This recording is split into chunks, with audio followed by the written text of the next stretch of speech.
And God bless and good evening once again. This is Brother Darren, Hebrews 9 verse 27 and John 3 verse 16 YouTube ministry. I want to take a look tonight at an event and a publication in connection with Fortune and Time called the Global Forum, which produced working group solutions and was, I guess, sat at by the Pope. This was in 2016, and there was a particular statement that was made at this event that I really want to look at in connection with the pandemic and the fourth industrial revolution, which ultimately will see the merging, according to Klaus Schwab, the head of the World Economic Forum, of the biological with the technological. But first, let me just remind you once again who I am and what the aim of my channel is.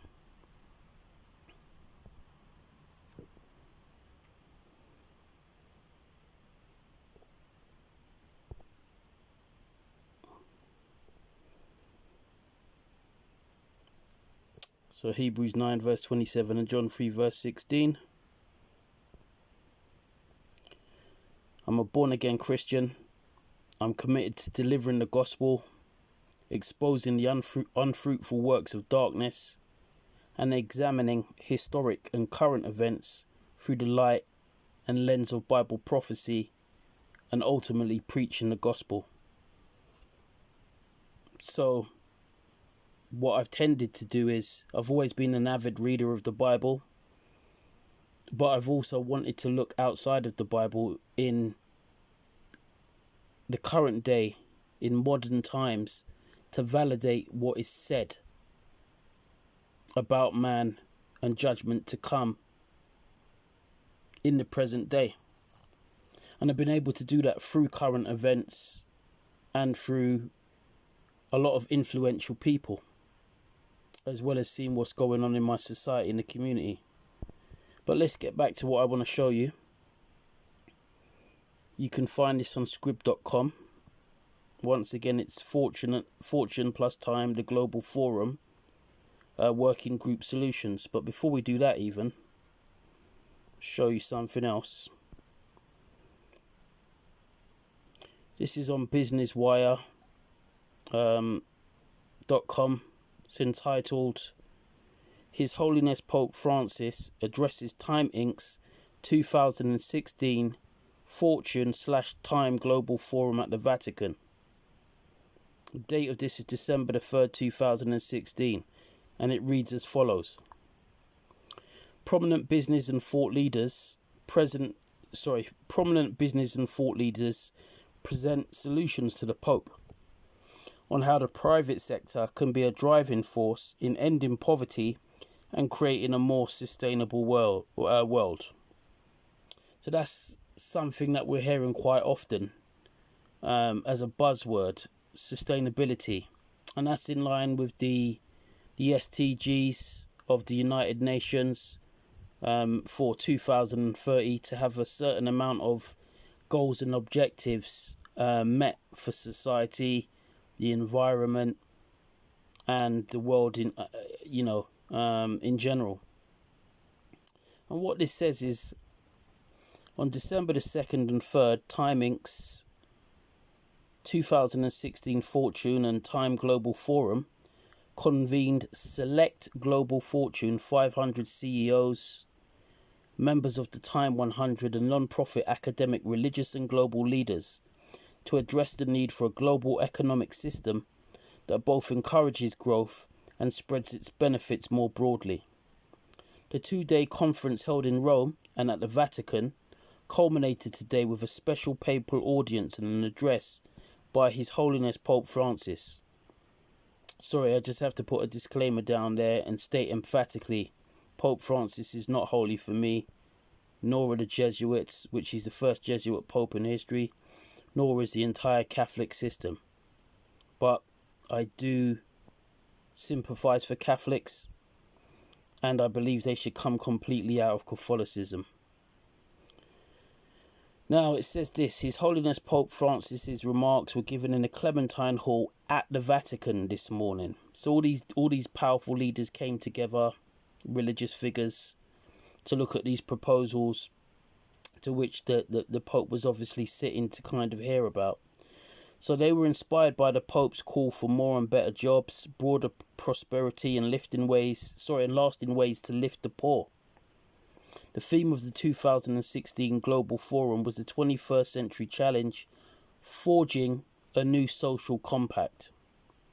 The event centered on a solutions-based conversation aimed at encouraging transformative actions by the private sector to help create a more inclusive and humane economy and aid in eradicating poverty and in solving the refugee problem around the world. Okay, I'm going to kind of stop there, but it does say attendees produced an extensive report including more than 20 solutions, which was presented to Pope Francis at the Vatican today. So now I'm going to take you to the document to have a look at it and a particular statement that was made, as I said. This is the document once again that was produced. Fortune plus Time Global Forum Working Group Solutions. So it says there, the 21st Century Challenge, Forging a New Social Compact, 2nd to 3rd of December 2016, Rome and Vatican City.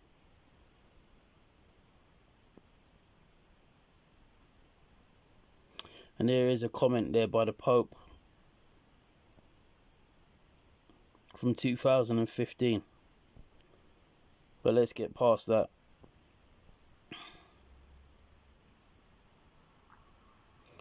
So I'm just going to read a little bit of this first part just to give you an understanding of what this is about. It says, Your Holiness, on behalf of Fortune and Time and the distinguished delegates participating in our global forum, we're pleased to present to you the enclosed report. The report here is a result of the work of some of the world's most prominent business and thought leaders who have gathered for this meeting. Okay, so it is pretty much the same as what I just read from the other article. And just to point out to you as well, I actually came across this from an old video that I watched on a YouTube channel called On Point Preparedness, which is a Christian truther who documented this over 5 years ago. So obviously this is the report that was submitted, but I believe it's page 6 in particular that I want to get to, because this is the real mystery for me, or was the real almost spiritual shock. So let's make it a bit bigger. And what it says there, I'll read from the second paragraph. Still, there remains obstacles to achieving the World Bank's goal of universal financial access, UFA by 2020. Now, I'm just going to pause there, because to be theologically understood from the Bible, from Revelation chapter 13 and 14, as we have it in concept but not necessarily direct in scripture, the Bible of course says that an antichrist will arise. There'll be a one world government, a one world currency, or one world economy, and almost like a one world religion. And we see elements of that kind of coming in place now with what they call Chrislam. We see a fraternity between Catholicism really and Islam. The Pope had been down to Abu Dhabi, and with, I believe, the Grand Imam, he had signed this document for world peace. We also find a move increasingly towards ecumenism, which is essentially where all religions come together, and people are no longer just preaching that Christ is the way. They're no longer preaching sound doctrine, and they're no longer preaching against other religions that might take you to hell, or even other denominations. But essentially, I guess as far as a one world currency, we're moving towards CBDCs, and for those possibly to be built and to be interoperable if we get CBDCs around different nations, which is happening right around the world as we speak. Many countries are working on these pilot CBDCs. So that covers the religion, that covers how possibly the finance or currency is moving.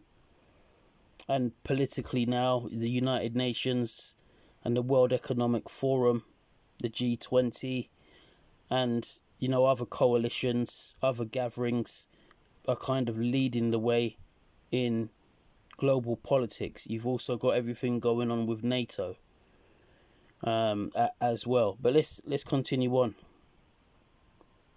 So amongst these are the ongoing challenges of servicing hard to reach populations, a lack of financial literacy, a shortage of accessible tools to bring women onto the financial grid.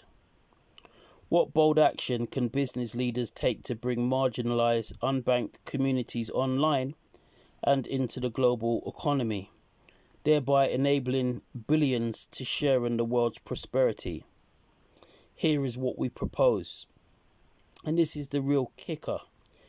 It says what they propose is to jumpstart underserved markets.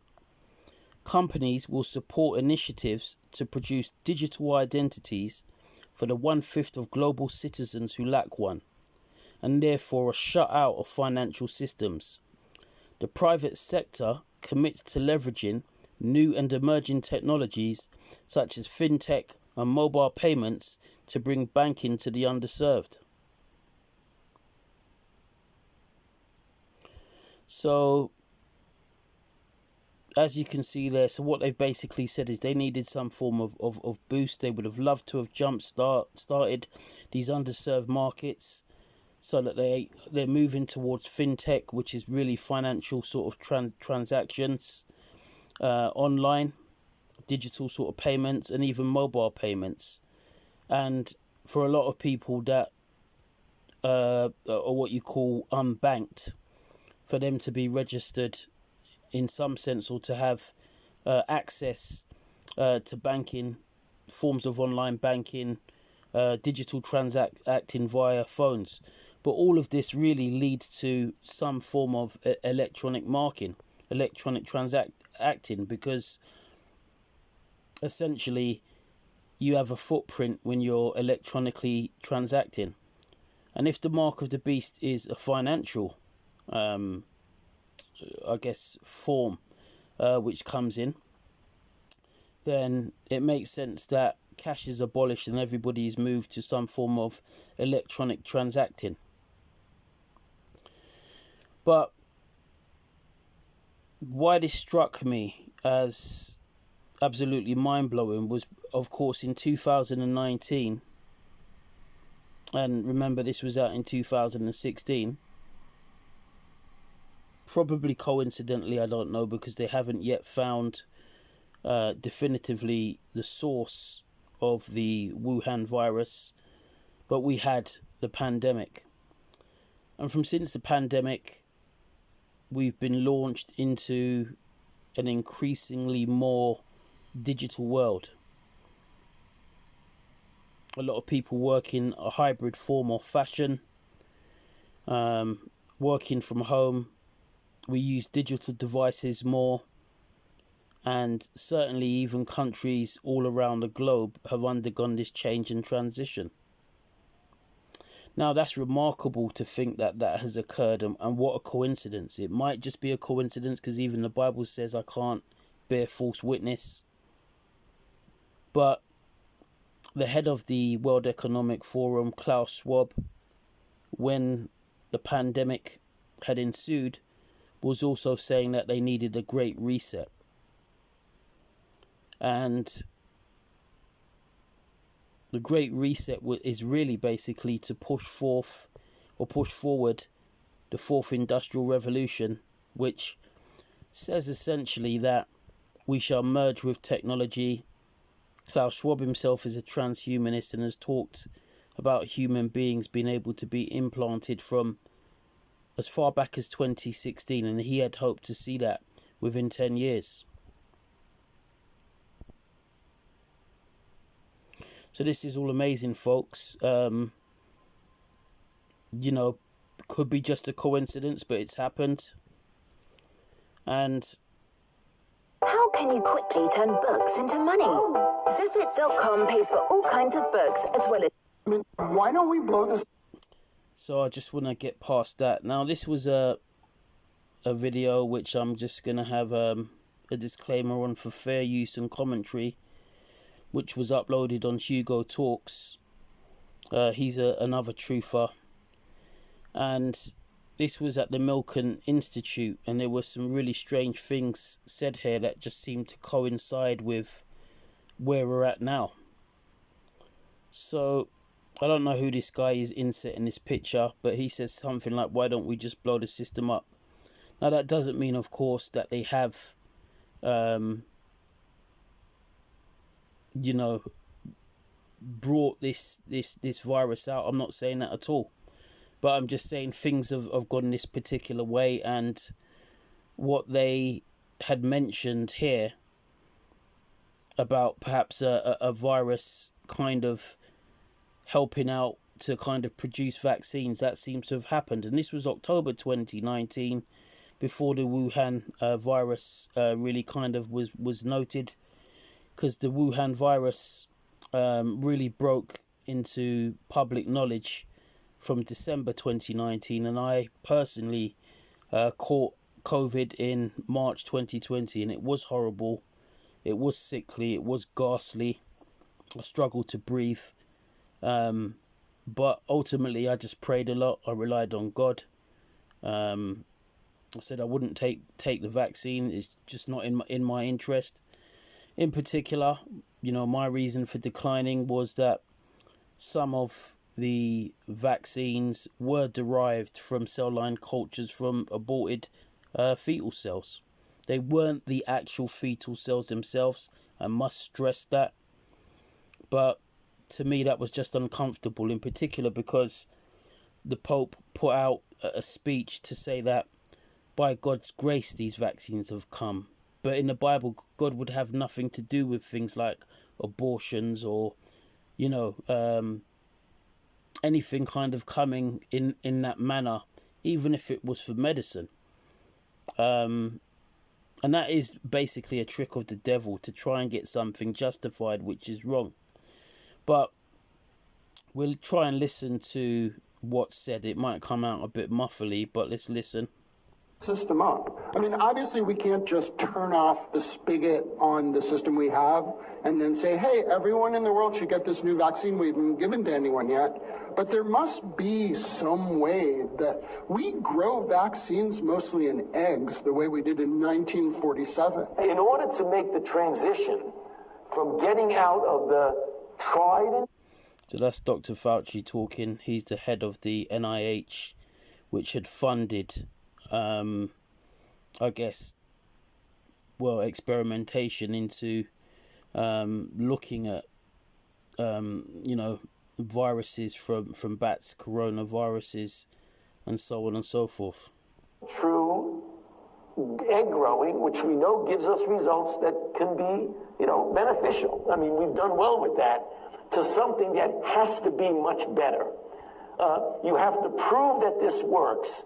And then you've got to go through all of the clinical trials, phase 1s, phase 2s, phase 3, and then show that this particular product is going to be good over a period of years.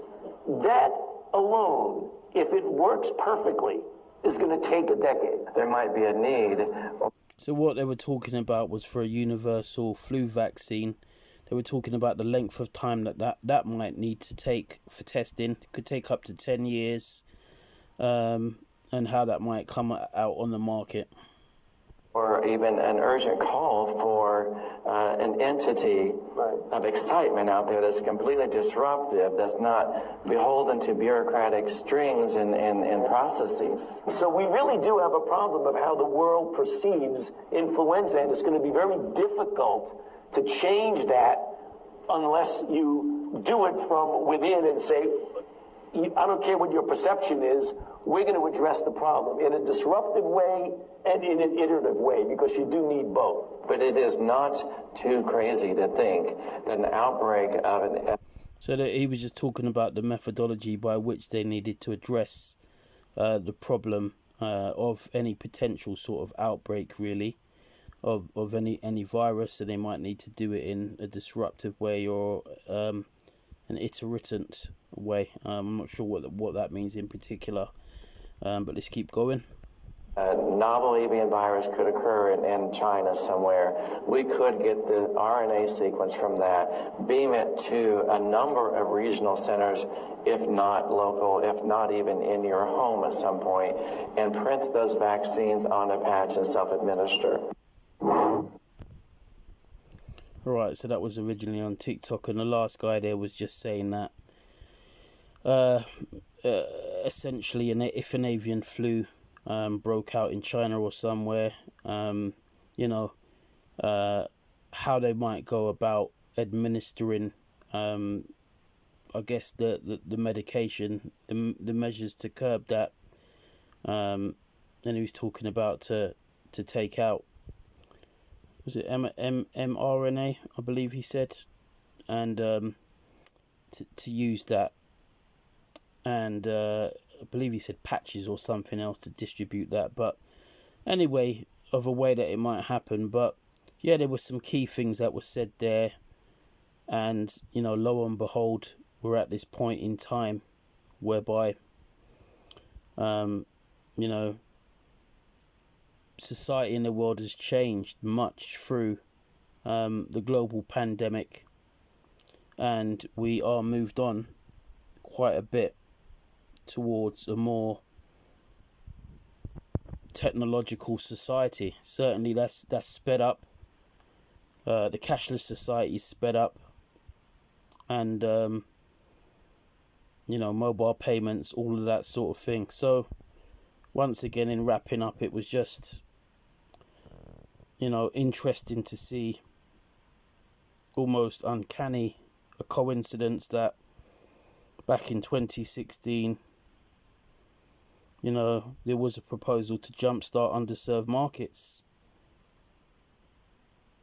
Of course, yet again, I can't say that this is, any cause or anybody's planned anything in conspiracy. No, not at all. But it's just the way that things have seemingly worked out. But, in closing, I do say we have to be aware of anything which is false, corrupt, or apostate, and appears to lead the world towards the fulfillment of Bible prophecy. And that should be Christ-like. And Christians would do well to take note of all of this. And ultimately, our goal is to become saved, become sanctified, and preach the gospel. But prophecy is being fulfilled all around us. And, in the Bible, the Lord is a God of prophecy. Jesus Christ was prophesied to come and save mankind from sin. I believe you can find that in Micah 5 verse 2, Psalms 22, and there's many other prophetic passages of scripture. Just look up the messianic prophecies. And we do believe, as believing Christians, that the Lord has seen into the future and is telling us what is to come and who to avoid.